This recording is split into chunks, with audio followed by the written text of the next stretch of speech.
இந்த இடத்துல நம்ம தெரிந்து கொள்ள வேண்டிய விஷயம், அல்லாஹு தாலா நம்மளை சோதிக்கிறானா? சந்தேகம் வரும். நம்ம பேசிட்டு போறது சோதிக்கிறானா அல்லது அல்லாஹ் தண்டிக்கிறானா? அல்லாஹு தாலா அதாவது தண்டிக்க ஆரம்பிக்கிறானா, சோதிக்கிறானா, அருள் செய்கிறானா, நெருக்கடி கொடுக்கிறானா, என்னன்னு நமக்கு விளங்காத பல கட்டங்கள் இருக்கும். எல்லா கட்டத்தையும் நம்ம மூட்டை முடிச்சு போட்டு என்ன வச்சுக்கிறோம்னு சொன்னால், இந்த சமாதானங்களின் ஊடாக அதை பிரிச்சு காண்றோம் இல்லை, அதை நம்ம பிரித்து காண்கிறோம் இல்லை. அன்புள்ள சகோதரர்களே, இப்ப இந்த இடத்துல இன்னொரு பகுதி, இப்ப இதெல்லாம் நீங்க அதாவது இன்னொரு பகுதி தலைப்புக்குள்ள வரலன்னு நினைக்க வேணாம். தலைப்பு கடைசியில் கொஞ்சம் தான். இதுல உள்ள முன்னுரைகளை நீங்க புரிஞ்சுக்கணும். வசனத்தை சொன்னோன்னு உங்களுக்கு பளிச்சுன்னு வழங்க, குர்ஆன் இதைத்தான் சொல்லுது அப்படின்னு, இதைத்தான் குர்ஆன் சொல்லுது அப்படின்னு. ஷஹ்வத், குர்ஆன் கையாளக்கூடிய முக்கியமான வார்த்தையில் உண்டு ஷஹ்வத். ஷஹ்வத் என்ற ஆசை, இச்சை. ஹவாண்டா மனோ இச்சைன்னு படிச்சுக்கிறோமே. ஷஹ்வத் என்ற ஆசை. ஆசை என்றா அதாவது சாப்பிடணும் என்ற ஆசை மனிதனுக்கு இருக்கும், குடிக்கணும் என்ற ஆசை, பெண்ணுடைய ஆசை, பொண்ணுடைய ஆசை, அந்தஸ்துடைய ஆசை, கண்ணியத்துடைய கௌரவத்துடைய ஆசை.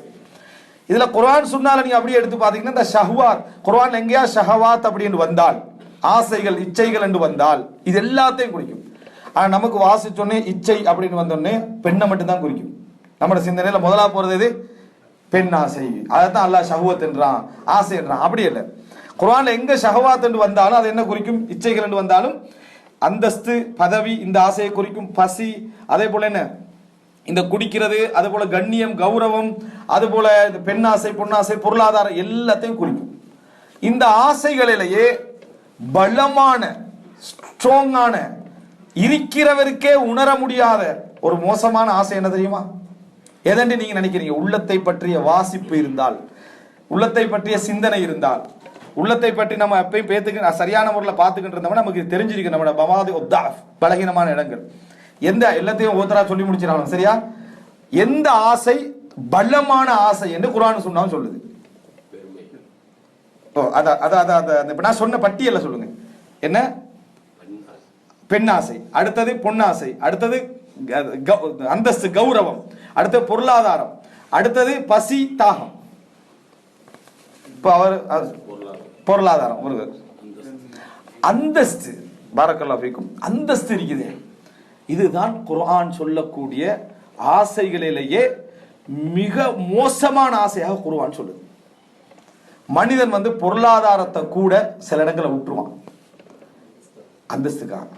விளங்கிட்டா? அந்தஸ்துக்காக இந்த இடத்துல நம்ம இதை வாங்கினோம்னா நம்மளோட கண்ணியம் கௌரவம் போயிரும்னு விட்டுருவான். ஆனா அதுக்காக வேண்டி கண்ணியம் கௌரவத்தை விட மாட்டான். விடுறதுக்குன்னு சில இடம் வச்சிருப்பான். எல்லா இடத்துலையும் கண்ணியம் என்ற பகுதிக்கு ஒரு இடம் இருக்கு. பொருளாதாரம் ஒரு இடத்துல எடுப்பான், விடுவான், அப்படி எல்லாம் போயிட்டு இருக்கும். ஆனா இந்த கண்ணியம் என்ற பகுதி இருக்குதே, அது எந்த இடத்துலயும் விட மாட்டான். ஒரு வீடு தீப்பிடிச்சு எரிஞ்சிட்டு ஒருத்தன் இறந்துட்டான். என்ன காரணம்னா அவன் நிர்வாணமா இருந்திக்கிறான். அவனுக்கு ட்ரெஸ் கிடைக்கல, அவனால வெளியே ஓடி வர்றதுக்கு என்னது முடியல. அந்த மானம் கௌரவம் என்ற பகுதி இருக்குதானே, மனிதனால என்ன செய்ய முடியாது, விட்டு கொடுக்க முடியாத ஒரு பகுதி. இதனுடைய உச்சகட்டம் அது அந்தஸ்து இருக்கிறது என்றது ஒரு மார்க்கத்தில் பிழையான அம்சம் இல்லை, ஆசை அது. ஆனால் இந்த ஆசை என்றது என்ன செய்யும்? தவறான இடத்துல அப்படி ஊண்டி பிடிச்சுக்கணும். மனிதனால் உணர முடியாத ஆசை என்ன சொல்லுங்க? அந்தஸ்து தான். உணர முடியாத ஆசைன்னா சிலர் உலகத்துல பற்றின்மையோடு இருப்பாங்க. ஆனா அந்தஸ்து, அந்த பொருளாதாரத்துல பற்றின்மையோடு இருப்பாங்க. எனக்கு பொருளாதாரமான ஓல அவுட்ல வாழ்ந்துகள், அங்க வாழ்ந்துகள், இங்க வாழ்ந்து, அதையே ரூட்டா பயன்படுத்தி தலைவர் ஆயிடுவான். எது எந்த ஆசைக்கு போயிடுவான்? தலைமை பதவி போயிடுவான். அவர் எப்படி வாழ்ந்தார் தெரியுமா? ஓலை குச்சியில வாழ்ந்தார், ஒத்த எழுதிப்பான், சரி இதான் நல்ல வழி என்று அதிலே படிய வச்சு ஏறிடுறது.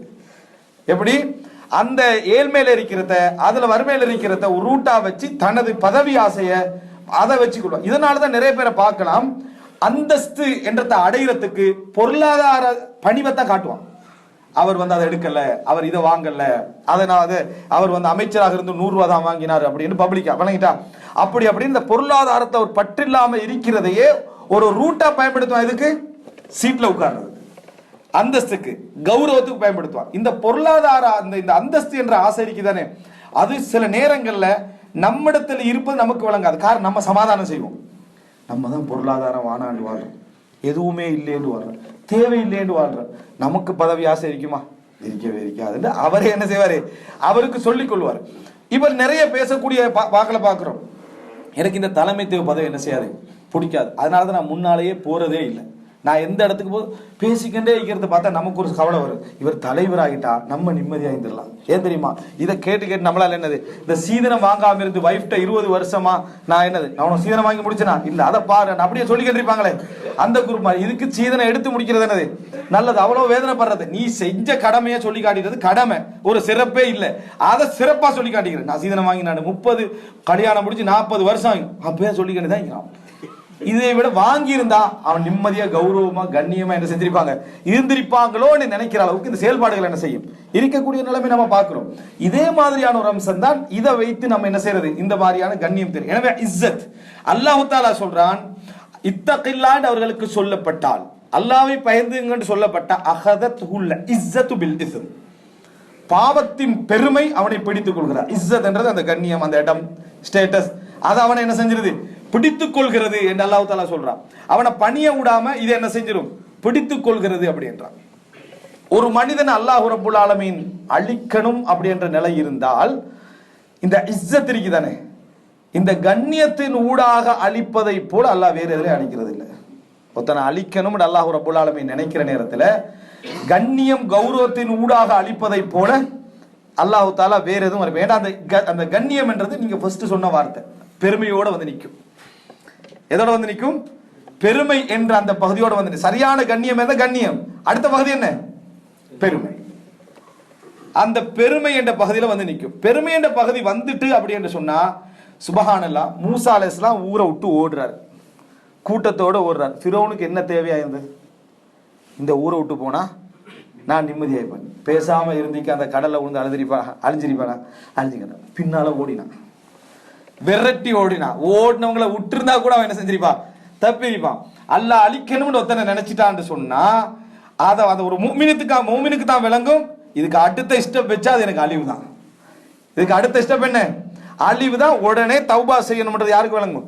ஒரு மூமினுக்கு தான் விளங்கு. ஆனா ஃபிரௌனை போன்றவர்களுக்கு விளக்கல. ஒரு நாட்டையே ஆண்டு கொண்டிருந்தவனுக்கு உள்ளத்தை ஆள தெரியல. அவன் உள்ளத்துல எங்க ஒரு பலகீனம் வருகிறது, நான் எங்க வீழ போகிறேன் என்றது யாருக்கு தெரியல? ஃபிரௌனுக்கு தெரியல. என்ன மூசா அலைஹிஸ்ஸலாம் சொன்னா, இந்த ஊரை விட்டு வெளியேற்றுவேன், உன்னை கொல்லுவேன், இப்படி எல்லாம் சொல்லிக்கிட்டு இருந்தான். அதான் ஊரை விட்டு போயிட்டாரு, அப்படியே போறாரு. அந்த அச்சத்தின் காரணமா போயிட்டாரு. சரி போய் சேரட்டும் என்ன செய்யலாம், அதை இருந்திருக்கலாம். போய் சேரட்டும் இருக்காம என்ன செஞ்சாரு, பின்னால விரட்டி போய் அப்பதான் கடல் புழக்கு தானே, அப்பயாவது அற்புதம் நடக்கு நாங்க உட்கார்ந்துருக்கலாம் தானே. அதால இவரும் குரோசாகினார், அல்லாஹ் அழிச்சான். பாத்தீங்களா, இதுதான் பெருமை செய்யும். அந்த இஸ்ஸத் என்ற ஷஹவத் இருக்குது. அல்லாஹ் தஆலா இந்த ஷஹவாத் என்ற வசனங்கள் நான் சொல்லக்குள்ள உங்களுக்கு நீங்க இந்த இஸ்ஸத்துல சேர்த்து விளங்கணும். இஸ்ஸத் என்ற இந்த பகுதியினூடாக அல்லாஹ் அழிப்பான். அல்லாஹ் ரப்புல் ஆலமீன் எந்த ஒன்று இந்த உலகத்தில் உயர்ந்து சென்றாலும் அதை ஒரு முறை தாழ்த்தி வைப்பது அல்லாஹ்வுடைய கடமைகளில் ஒன்று. ஹதீஸ், வளர்ந்துட்டே போறோம்டா பணிஞ்சிட்டே இருக்கணும். வளர்ந்துட்டே போறோம்டா சுஜூதுல பணிஞ்சுக்கிட்டே இருக்கணும். ஆனா அந்த வளர்ந்துட்டு போறவங்க வந்து ஒவ்வொருவரும் அந்த வளராதவனுக்கு செய்யற அட்வைஸ் இருக்குது. அவன் நான் எப்படி வளர்ந்தேன் தெரியுமா, நான் முன்னேறினது எப்படி தெரியுமா, அதுக்கெல்லாம் ஒரு காரணம் இருக்கு, முக்கியமான ஒரு ஸ்கில் இருந்துச்சு, வழங்கிட்டா அப்படி இப்படின்னு அவனை சொல்லி சொல்லி சொல்லி நீங்க ஸ்கில் உங்கள்கிட்ட இருந்திருக்கலாம், அல்ல உங்களுக்கு திறமையை தந்திருக்கலாம். அதை குறிப்பிட்ட சரியான இடத்துல கொண்டு வச்சவன் ரப்புல் ஆலமீன். இல்லைடா திறமையுள்ளவர்கள் எத்தனையோ பேர் இன்னும் முன்னேறல, அந்தந்த இடத்துல இருந்துட்டீங்க. உங்களை சரியாக வழி நடத்தி கொண்டு வந்து வச்சது அவங்க. யூசுப் அலைஹிஸ்ஸலாம் சிறைச்சாலையில் இருந்தால் அப்படியே இருந்திருப்பார், பெரிய திறமை உள்ளவர், கனவுக்கு விளக்கம் சொல்றவர் தான். அதுக்கு சிறைச்சாலையில் ஒருவரை கொண்டு வந்து வச்சு அவனுக்கு ஒரு கனவு காட்டி அந்த கனவுக்கு விளக்கத்தை யூசுப் அலைஹிஸ்ஸலாம் சொன்ன பின்னால் அவன் விடுதலையாகி மன்னருக்கு கனவை காட்ட வச்சு, இவன் இதை விட ஒரு விளக்கம் சொல்ற ஒருத்தர் சொல்ல வாண்டு மன்னருக்கு சொல்ல வச்சு யூசுப் அலைஹிஸ்ஸலாத்தை வெளியெடுக்க வச்சது யாரு? ரப்பு. அமைச்சராக்கிறது ரப்பு. ரப்புடைய ரூட் ஒன்று இருக்குது. கனவுக்கு எனக்கு விளக்க சொல்ற திறமை இருக்குது என்றதை மட்டும் நம்ம பார்க்கிறோம். அதை உனக்கு இடத்துல கொண்டு போய் வச்சது யாரு? ரப்புல் ஆலமீன். உணர தெரியல நமக்கு.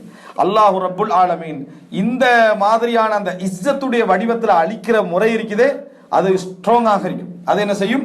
பலமாக இருக்கும். இப்போ உங்களுக்கு நம்ம கண்ணியமா நம்ம கண்ணியமா இருக்கிறோம் நினைச்சா அப்ப அழிவு வரப்போகுதான்னு அர்த்தம் அல்ல. இந்த பகுதி நீங்க புரிஞ்சுக்கோங்க. அடுத்தது அந்த நம்ம அந்த கண்ணியம் எந்த இடத்துல இருக்கிறன்றத உங்களுக்கு என்ன செய்யலாம் புரிஞ்சுக்கொள்ளலாம் அடுத்தடுத்த வசனங்கள்ல.